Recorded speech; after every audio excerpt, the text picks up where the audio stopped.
Bonjour à tous, très heureux de vous retrouver comme chaque jeudi pour l'actualisation, donc la mise à jour de notre tendance à 4 semaines. Celle-ci va maintenant couvrir le reste du mois de janvier.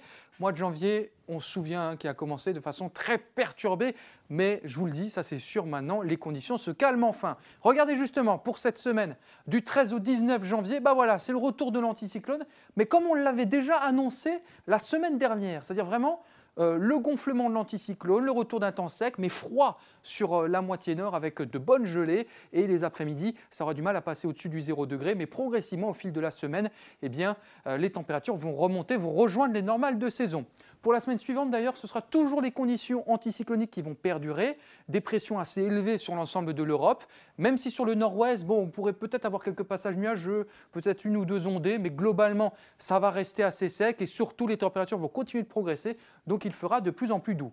Pour la semaine à présent du 27 janvier au 2 février, ça passe vite, déjà début février, et bien là cette fois-ci, l'anticyclone pourrait commencer un petit peu plus à se raboter. Donc on pourrait avoir finalement à nouveau l'influence océanique qui commencerait mine de rien à revenir sur la moitié nord. Des températures qui seraient toujours légèrement supérieures au normal de saison. Et puis enfin, pour la dernière semaine, là évidemment, la fiabilité est de plus en plus limitée.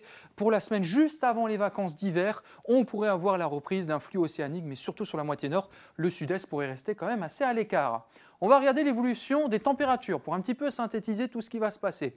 On a déjà ce temps très froid quand même pour le début de semaine, là le 13 janvier évidemment, mais ensuite les températures vont progressivement remonter pour la moitié nord et on devrait rester légèrement au-dessus des normales de saison.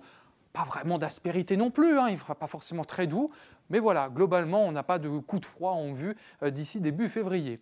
Et puis pour la moitié sud, là, ça suit à peu près la même tendance, on est quand même bien en dessous des normales de saison pour ce début de semaine, et puis ensuite ça va remonter, on pourrait être peut-être pour début février bien au-dessus des normales avec ce flux de sud-ouest. On va évidemment synthétiser tout ceci avec donc le franc retour évidemment de conditions anticycloniques. Ça c'est acté maintenant, c'est sûr, ça va durer une bonne dizaine de jours. Froid sec évidemment sur les régions de la moitié nord, mais comme on l'a vu, en altitude, l'air va quand même se radoucir, ce qui n'est pas forcément une bonne nouvelle pour la montagne. Soleil généreux donc les après-midi évidemment, puisqu'on n'aura pas forcément beaucoup de nuages bas et de brouillard comme ça vient du continent. Et puis le flux perturbé océanique finira quand même tout de même par revenir par le nord-ouest, mais ça ce sera pour février. D'ailleurs, si vous souhaitez une tendance un peu plus lointaine, je vous invite à consulter bientôt la mise à jour de la prévision saisonnière établie par mon collègue Régis Crépé. À bientôt, merci. Consultez également nos prévisions saisonnières pour les 3 prochains mois en vidéo sur notre site internet et sur nos applications mobiles et par téléphone en composant le 3201 5.